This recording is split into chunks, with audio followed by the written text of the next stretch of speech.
मेरे यहाँ तो एक दोस्त की शादी हुई पिछले दिनों। शादी हुई तो अगले दिन दुल्हन को विदा करके लाना था।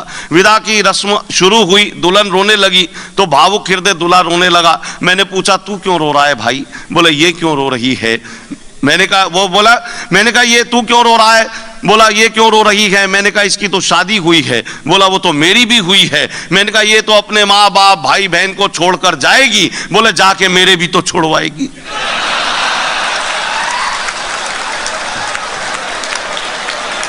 ये है नारी शक्ति। अच्छा ये तो कुछ भी नहीं,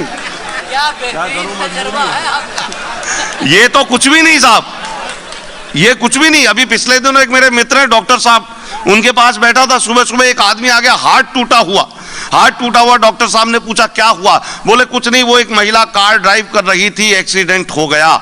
डॉक्टर साहब ने उसे ही डांटा। बोले मूर्ख व्यक्ति, जब तुझे पता था कि एक औरत कार चला रही है, तू सड़क पर एक किनारे होकर नहीं चल सकता था? बोले डॉक्टर साहब कौन सी सड़क, मैं तो पार्क में बैठा अखबार पढ़ रहा था।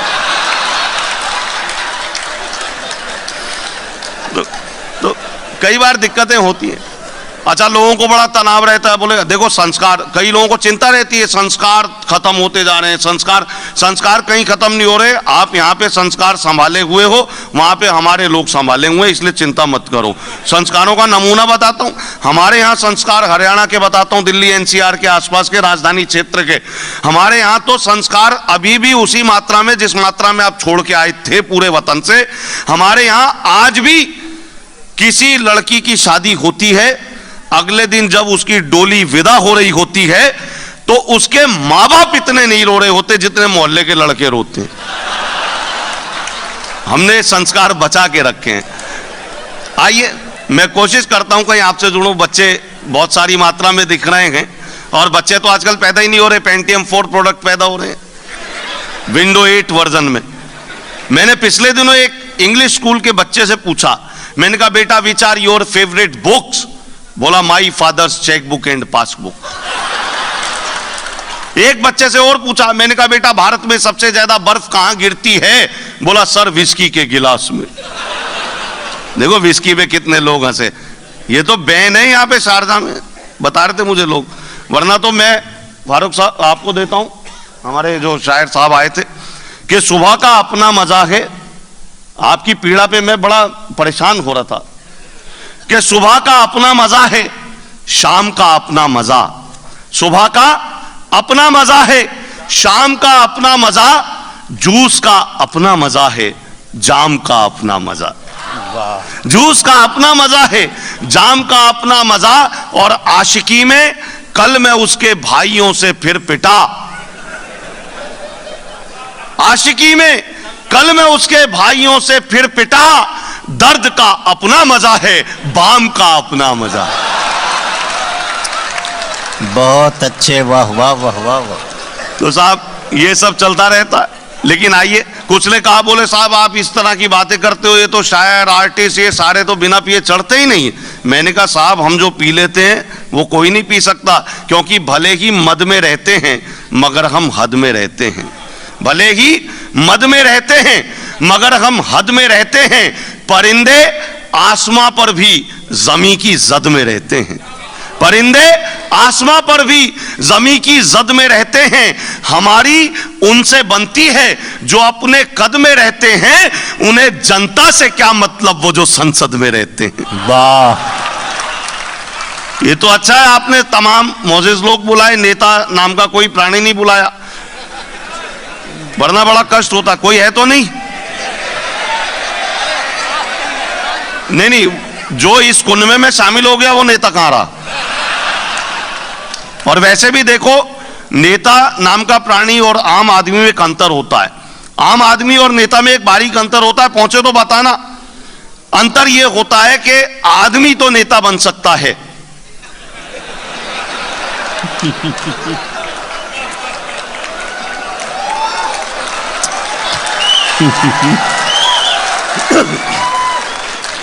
और पूरा मुशायरा, पूरा कवि सम्मेलन जो सुन के जाता है वो समझ लो पूरा ईमानदार है नेता। बीच में उठ के जाए समझ लो उसमें खोट है। अच्छा नेता ऐसा प्राणी होता है जो अभ्यस्त होता है किसी भी विषय पर उसको बुलवा लो, उसे पता नहीं होता बोलना क्या है, उसे कहो साहब शायरी पे कुछ बात करनी है, मुशायरा करेंगे, मुशायरे पे आप 2 शब्द बोलें, अच्छा उसे पता नहीं होगा क्या है लेकिन बोलेगा जरूर। वैसे मेरे मोहल्ले में पिछले दिनों एक वाटर टैंक लगवाया कॉलोनी वालों ने, और एक नेताजी को बुला लिया और उससे कहा, बोले नेताजी ये वाटर टैंक मोहल्ले के लिए, कॉलोनी के लिए, सोसाइटी के लिए लगवाया है, आप इसके उद्घाटन स्वरूप 2 शब्द बोलें। अब वो शुरू हो गए साहब। दोस्तों, ये जो वाटर टैंक है इसमें पानी भरा जाता है। टैंक तो हमारी फौज में भी होता है लेकिन उसमें पानी नहीं भरा जाता। पानी 2 तरह का होता है, एक साफ पानी, एक गंदा पानी।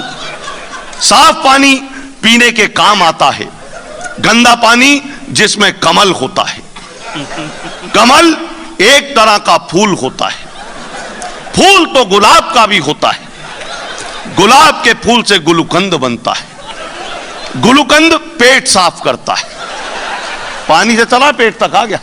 गुलकंद पेट साफ करता है, पेट तो खरबूजा भी साफ करता है। खरबूजा, खरबूजे को देखकर रंग बदलता है। रंग सबसे अच्छे होते हैं जर्मनी के। जर्मनी जहां हिटलर हुआ, हिटलर जिसने वार लड़ा, वार होते हैं 8 प्रकार के। सोमवार,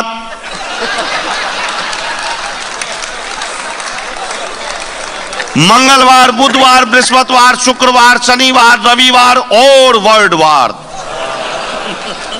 वर्ल्ड यानी दुनिया।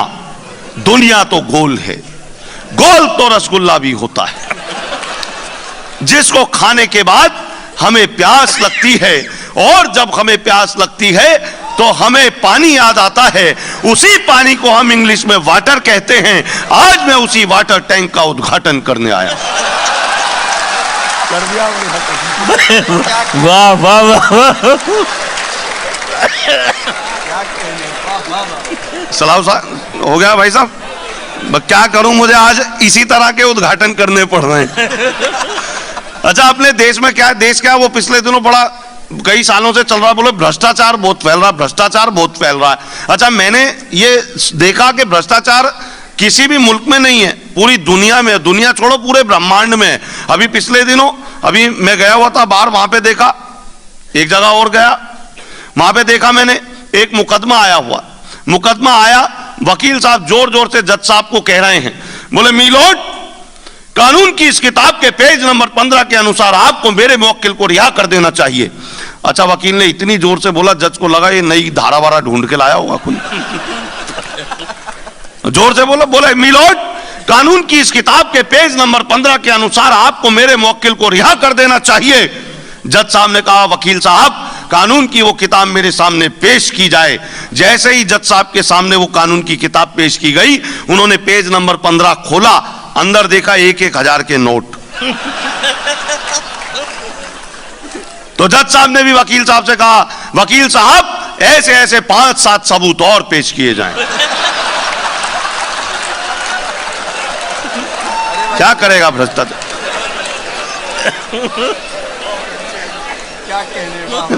अच्छा, और बताऊं आपको, वो 3 इंजीनियरों का जिक्र चल रहा था।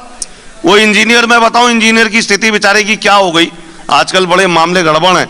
वो मेरे पड़ोसी का वो नल का खराब हो गया, बाथरूम का नल का खराब हो गया, उसने प्लम्बर को बुलाया, प्लम्बर आया, 1 घंटे में नल ठीक किया। तो उसने पूछा, बोले कितने पैसे, बोले 800 रुपए।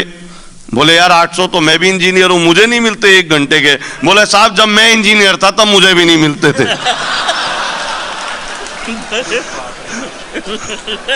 ये हालत है। तो देखो, इंजीनियरिंग करने में कुछ नहीं रखा। हाशिम की तरह तरन्नुम सीख लो और मुझसे थोड़े से लतीफे सीख लो, घर घर के ही हो जाएंगे इतने। लेकिन आइए, बच्चों का जिक्र कर रहा था, बच्चा मैं भूल गया, वो आपको इंग्लिश माध्यम का बता दिया मैंने, वहां का बता दिया। एक बच्चा और मिला मुझे, सलाउद्दीन साहब, वो हिंदी मीडियम का बच्चा था। मैंने उससे पूछ लिया, मैंने कविता नहीं है अभी सुनाऊंगा, मुझे पता है मैं क्या कर रहा हूं। तमाशा रोज करता हूं, ये मेरा काम है दीपक। तमाशा रोज करता हूं, ये मेरा काम है दीपक। अगर महफिल अदब की हो तो मैं गजलें सुनाता हूं। मुझे मालूम है मैं क्या कर रहा हूं और किस काम के लिए आया हूं, सुनिएगा। वो बच्चे से पूछ लिया मैंने, हिंदी माध्यम का बच्चा, मैंने कहा बेटा गाली को, एब्यूज को, गाली को हिंदी में कैसे परिभाषित करेंगे बताओ।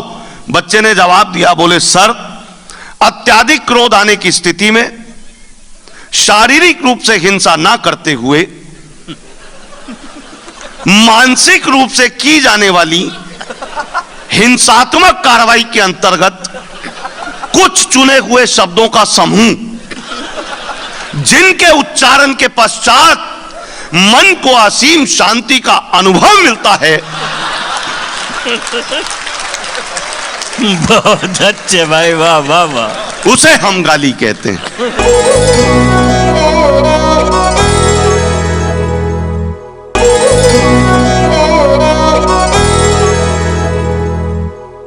ये सारे बड़े मेरे सीनियर लोग बैठे हैं, मैं सच में डरता हूं। और डरता क्या, मुझे तो घटना याद आती है। सीनियर आदमी होता क्या है, सुनिएगा सर, सीनियर आदमी क्या होता है वो अभी मुझे एक घटना याद आ गई।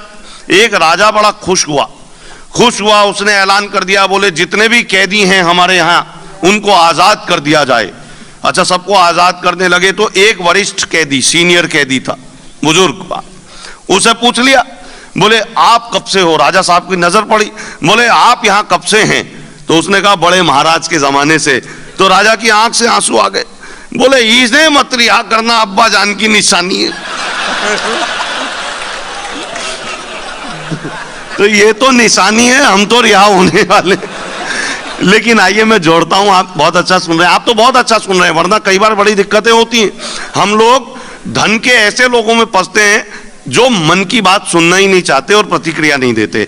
मैं छोटी छोटी 2-3 आपको रचनाएं देता हूं, समय का ध्यान रखता हूं। मुझे मालूम है टीम बहुत लंबी है, सबको बहुत मान से सुनना है, सम्मान से सुनना है, लेकिन मन की बात हो जाए तो मैं आप तक पहुंचूं, आप मुझ तक पहुंचे। और वतन की बात की थी तो मैं भी हमेशा ये कहता हूं कि हमेशा जिक्र भी तेरा, हमेशा फिक्र भी तेरी, हमेशा जिक्र भी तेरा, हमेशा फिक्र भी तेरी।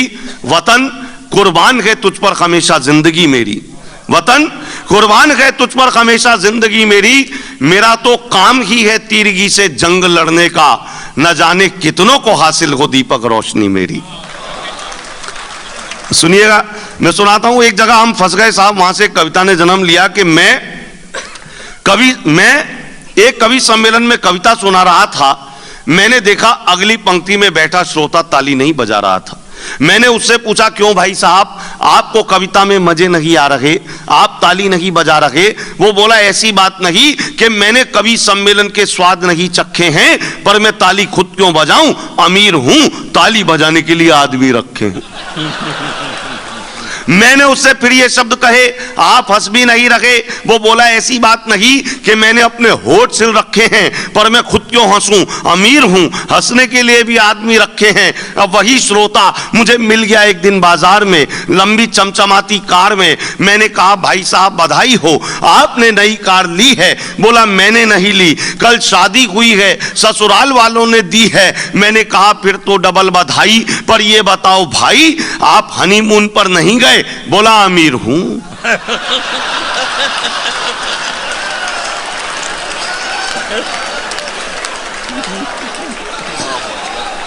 लेकिन दोस्तों अमीर इतने बनना, इतने बनना, इतने बनना कि दुनिया की कीमती से कीमती चीज खरीद सको, लेकिन जिंदगी में इतने कीमती बनना कि दुनिया की अमीरी आपको ना खरीद सके।